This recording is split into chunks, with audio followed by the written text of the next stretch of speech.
আমি মনে করি না যে আসলে নির্বাচন সুষ্ঠু হবে এবং এইখানটা বড় দায় আমি অবশ্যই প্রথমত তো ইউনূস সাহেব এবং ওনার সরকারকেই দিতে হবে এবং আমি বলবো যে ওনারা শুরু থেকেই মানে একবারেই ধরেন যে কারো কোনো মতামত না নিয়ে রাষ্ট্র পরিচালনা করার একটা চেষ্টা করছিলেন ওনারা।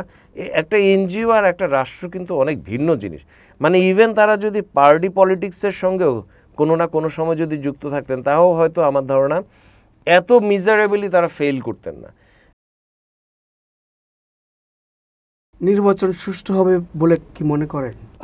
খুব আনফর্চুনেটলি মানে আমি এই প্রশ্নটার যদি এই জবাব না দিতাম আমি খুশি হইতাম, কিন্তু আমি মনে করি না যে আসলে নির্বাচন সুষ্ঠু হবে এবং এইখানটা বড় দায় আমি অবশ্যই আবারও আমি প্রথমত সরকারকেই এই দায়গুলো দিব। আপনার 1 বছর হয়ে গেছে, এখন পর্যন্ত মপতন্ত্র নিয়ন্ত্রণ করা যায় নাই। আপনার এখন পর্যন্ত ন্যূনতম একটা সেন্স অফ সিকিউরিটি যেটাকে বলে এই জিনিসটা আসলে কারো মধ্যে নাই, আমার মধ্যেই নাই। আপনি অন্যদের কথা কি বলবেন? আমি তো ধরেন যে মানে মোটামুটি ধরেন যে সরকারের কাছের একজন মানুষ হিসেবে পরিচিত বা গণঅভ্যুত্থানে বা সব কিছু মিলায় আমার পার্টির, কিন্তু আমি ধরেন যে অনেক সময় আশঙ্কায় থাকি একা যদি চলাফেরা আমাকে করতে হয়।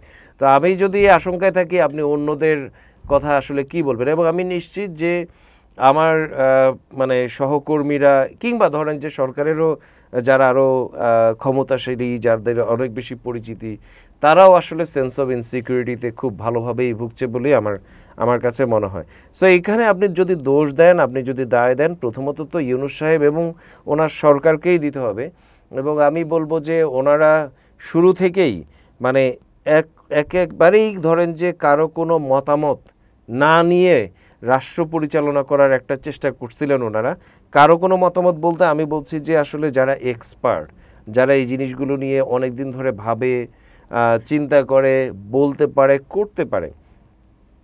সরকার ধরেন যে শুধুমাত্র এনসিপি কিংবা ধরেন যে টু সাম এক্সটেন্ট হয়তো বিএনপি জামাতের মধ্যেই তার এই আলাপ আলোচনা পরামর্শ এই বিষয়গুলো আসলে তারা রাখছেন এবং ফলাফল হাতে হাতে। কারণ এই মানে মনে করেন যে এনসিপির তো ভাই আর যাই হোক রাষ্ট্র পরিচালনায় তো আসলে অভিজ্ঞতা নাই, কিংবা ধরেন যে এই যে আমাদের যে উপদেষ্টা যারা আছেন তাদেরই বা আসলে রাষ্ট্র পরিচালনার কোনো অভিজ্ঞতা তো আসলে নাই। তারা বড়জোর আপনার কিছু ছোট থেকে মিড লেভেলের আসলে এনজিও চালাইছে, 2-1জন হয়তো একটু বড় লেভেলের এনজিও চালাইছেন, এতটুকুই তো। এইটা একটা এনজিও আর একটা রাষ্ট্র কিন্তু অনেক ভিন্ন জিনিস। মানে ইভেন তারা যদি পার্টি পলিটিক্সের সঙ্গেও কোনো না কোনো সময় যদি যুক্ত থাকতেন তাও হয়তো আমার ধারণা এত মিজারেবলি তারা ফেল করতেন না। কিন্তু যাই হোক, যে কারণেই হোক, এবং আরও যেটা আসলে সিরিয়াস কনসার্ন, আমরা তো ধরেন যে সরকারের বিরুদ্ধে নেপোটিজমের আমাদের সিরিয়াস অভিযোগ আছে A to Z পুরো সরকারের মধ্যে।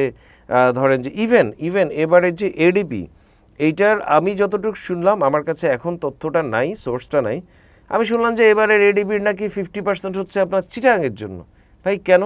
মানে একটা এডিপি তো পুরো দেশের জন্য, 64 জেলার জন্য আপনি করবেন, সেখানে আপনি 60% যদি 50% যদি আপনি একটা জেলার জন্য করেন, কিংবা আপনি দেখেন যে এই এত অভিযোগের পরেও, এত কঠোর সমালোচনার পরেও এই সরকারের কোনো উপদেষ্টার কিন্তু আপনার তেমন কোনো মানে ধরেন যে চেঞ্জ করা ন্যূনতম কিচ্ছু নাই, কিন্তু একজনকেও কিন্তু সেই অর্থে কিন্তু চেঞ্জ করা হয় না। একজনকে পোর্টফোলিও চেঞ্জ করা হয়েছে আর আরেকজন তিনি পার্টি করবেন দেখে আসলে তিনি নিজে পদত্যাগ করছেন। কিন্তু এছাড়া কিন্তু এই যে গত কয়েকদিন আগেও আমি দেখলাম যে একজন এক্স সচিব বলছেন যে 8 জনের বিরুদ্ধে নাকি ওনার কাছে সুনির্দিষ্ট প্রমাণ আছে।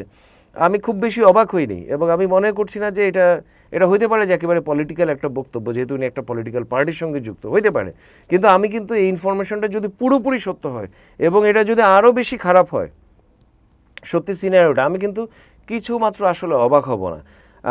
আমার ব্যক্তিগত অভিজ্ঞতার জায়গাগুলো কিন্তু আমার মানে প্রচুর প্রশ্ন আছে, এই ধরনের প্রচুর সিচুয়েশন কিন্তু আমিও ফেস করছি।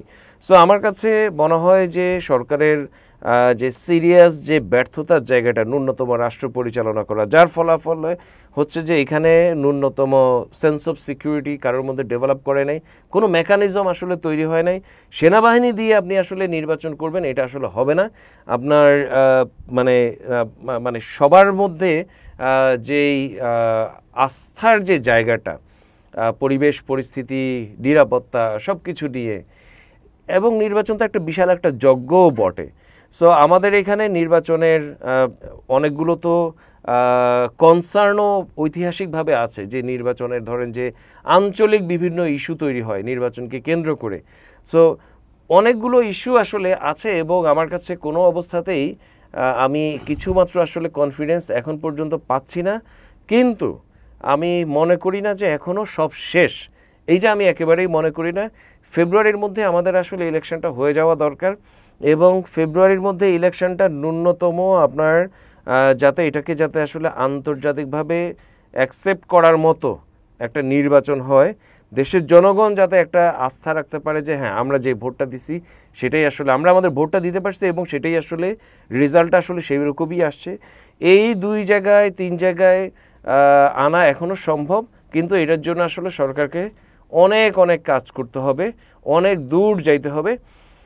এবং শুরুর জায়গাটা আবারও বলি, যদি সবাইকে আসলে একটা সুতোয় গাঁথা সম্ভব হয় সব পলিটিক্যাল পার্টিকে, যে ভাই আগে আমরা রাষ্ট্র গঠনের বিষয়টাকে একটা মোটামুটি জায়গায়, ন্যূনতম জায়গায়, আমরা ভাই কোনো অবস্থাতে মনে করি না যে ধরেন যে কথার কথা ফিনল্যান্ডের যে স্টেট মেকানিজম আমাদের উদ্দূর করে ফেলতে হবে, না, আমি সেটা একেবারেই মনে করি না। আমি মনে করি যে আমরা যে জায়গায় আছি তার থেকে যাত্রার শুরুটা অন্তত মানে একটা দৃশ্যমান একটা যে যাত্রা শুরু, যে আমরা পজিটিভ দিকে যাচ্ছি। আমাদের এখানে বিভিন্ন যে স্টেট অর্গানগুলো আছে এগুলো ফাংশনাল হওয়া শুরু করছে, এগুলো সেরকমভাবে ডিজাইন করা হয়েছে যাতে এগুলোর ফাংশনালিটি এবং আপনার মনে করেন যে মানুষের পক্ষে থাকার বিষয়টা নিশ্চিত করা যাচ্ছে, জবাবদিহিতার জায়গাটা নিশ্চিত করা যাচ্ছে। এগুলোর উপর আসলে মানুষের যে মালিকানা এবং মানুষ যে জবাবদিহি চাইতে পারে, এই জিনিসগুলো একটুক যদিও আসলে নিশ্চিত করা যাইতো, তাও আমি মনে করি যে সিচুয়েশনটা ওভারনাইট আসলে পাল্টে যেত, এবং তখন আপনি খুব সুন্দরভাবেই নির্বাচন আপনি অনেকগুলো কাজই আসলে করে ফেলতে পারতেন। এই নির্বাচন কমিশনকে দুর্বল মনে হচ্ছে, আবার একতরফা নির্বাচনের আশঙ্কা করেন কি? মানে দেখেন, আমরা সবসময় যে কথাটা বলে আসছি, এবং সেই জায়গা থেকে তো আসলে রাষ্ট্র কাঠামো কোনো চেঞ্জ হয় নাই। আমরা সবসময় বলে আসছি যে বাংলাদেশের নির্বাচন কিন্তু নির্বাচন কমিশন করে না, বাংলাদেশের নির্বাচন করে হচ্ছে যে পাওয়ারে থাকে। ভাই আপনি দেখবেন যে এটা তো অনেক অনেক উদাহরণ আমরা দিচ্ছি, যে আমাদের 91 সালের যে ইলেকশন, যেটা এখনও আমরা বলি যে সবচেয়ে ভালো ইলেকশনগুলোর মধ্যে একটা, কমিশনার সাহেবের নাম আমার এখন মনে পড়তেছে না, সেই নির্বাচন কমিশন আপনার 92 বা 93-তে তিনি যে বাই ইলেকশন করলেন, মাগুরা ইলেকশন, এটা তো একটা ব্র্যান্ডিং হয়ে গেছে হচ্ছে যে আপনার খারাপ ইলেকশনের একটা মানে একটা স্ট্যান্ডার্ড হয়ে গেছে যে মাগুরা ইলেকশন। একই কিন্তু ইলেকশন কমিশনার ছিলেন। ডিফারেন্সের জায়গাটা কি? যে ডিফারেন্সের জায়গাটা হচ্ছে 91 সালে আসলে দলীয় সরকার ছিল না, আর 93 সালে যখন বাই ইলেকশনটা হয় তখন একটা দলীয় সরকার ছিল। আনফর্চুনেটলি সেটা বিএনপি সরকার ছিল। সো দলীয় সরকার থাকলে মানে সরকারে কে থাকে সেই অনুযায়ী আসলে আমাদের এখানে নির্বাচনটা আসলে সেই অনুযায়ী অনুষ্ঠিত হয়। দলীয় সরকার থাকলে, এবং আপনি দেখবেন যে আমাদের এখানে কখনো কোনো দলীয় সরকার অধীনে নির্বাচন হয়েছে সেখানে দলীয় সরকার হারছে এরকম কিন্তু নাই, রেকর্ড নাই। এটা সেই শেখ মুজিব থেকে শুরু করে আপনার শেখ হাসিনা, সবার ক্ষেত্রে কিন্তু একই কথা। খালেদা জিয়া আপনার, কিংবা মনে করেন যে এরশাদ কিংবা জিয়া, সবার কিন্তু একই রেকর্ড, যে ওদের অধীনে যে নির্বাচন হয়েছে, ওরা যখন সরকারে ছিল সেই নির্বাচনে তারা কিন্তু সরকার দল হারে নাই, কখনোই হারে নাই, একবারও হারে নাই। এবং উল্টা দিকে দেখবেন যে খুব ইন্টারেস্টিং, উল্টা দিকে যখন দলীয় সরকারের অধীনে নির্বাচন হয় নাই, একটা অদলীয় সরকার, কেয়ারটেকার গভর্নমেন্ট বা হোয়াট এভার, তার অধীনে যখন নির্বাচন হয়েছে তখন আগের দলীয় সরকারটা কিন্তু এখানে একবারও জিতে নাই ভাই। সো এইটা খুব ক্লিয়ার ইন্ডিকেট করে যে আমাদের এখানে নির্বাচনটা আসলে করে হচ্ছে সরকার, এখানে নির্বাচন কমিশনের আসলে সেই অর্থে ক্যাপাসিটি নাই। দেন অ্যাগেইন আপনার এই নির্বাচন কমিশনের যে আইন, এগুলো নিয়ে তো ভাই আমাদের সিরিয়াস কমপ্লেইন ছিল। আমরা তো প্রথম যে জিনিসগুলো আমরা চাইছিলাম যে এই রাষ্ট্রে আসলে রাষ্ট্র সংস্কার বলতে আমরা যেটাকে বুঝাইছিলাম, যে সংস্কারগুলো আমরা ইমিডিয়েটলি চাইছিলাম, তার একটা তো ভাই নির্বাচন কমিশনের আসলে সংস্কার, নির্বাচন কমিশন যে আইনে চলে, এবং আপনি নিশ্চিতভাবে জানেন যে আমরা আমাদের দল থেকে, রাষ্ট্র সংস্কার আন্দোলন থেকে আমরা নির্বাচন কমিশনের যে সংস্কার কমিশন তাদের যে প্রস্তাব সেগুলো যে এখনও ইমপ্লিমেন্ট করা হয় না কেন, এটা নিয়ে আমরা একটা রিটও করছি যে এগুলো না করে নির্বাচন কমিশন যেই কার্যক্রমই করুক না কেন এটা অবৈধ, এটা ইল ইন্টেনশন, এটা একটা শয়তানি চিন্তা থেকে, ষড়যন্ত্রের চিন্তা থেকে এই জিনিসটা করা হচ্ছে। এটা আমাদের কমপ্লেইন, এবং আমরা এই জিনিসটা রিড করছি, প্রাথমিক রেজাল্ট আমাদের পক্ষে আসছে এবং এটা শুনানি আশা করি শীঘ্রই হবে। সো এই যে নির্বাচন কমিশন সংস্কার যে প্রস্তাবগুলো, এগুলোকে কেন ইমপ্লিমেন্ট করা হয় না, এটা কিন্তু আমাদের একটা সিরিয়াস কমপ্লেন, অভিযোগ, প্রশ্ন ডক্টর ইউনূসের বিরুদ্ধে এবং ওনার সরকারের বিরুদ্ধে। সো এই জিনিসগুলোকে যদি মানে এখন যেভাবে চলছে এভাবে যদি চলে, এখানে ইলেকশনটা অবশ্যই খুব খারাপভাবে হবে এবং এখানে সরকার দলীয়রাই জিতবে, এবং মানে মানুষের যে আসলে আশা আকাঙ্ক্ষার জায়গাটা, যে তার ভোটের মতামত, সেটা আসলে অবশ্যই হবে না।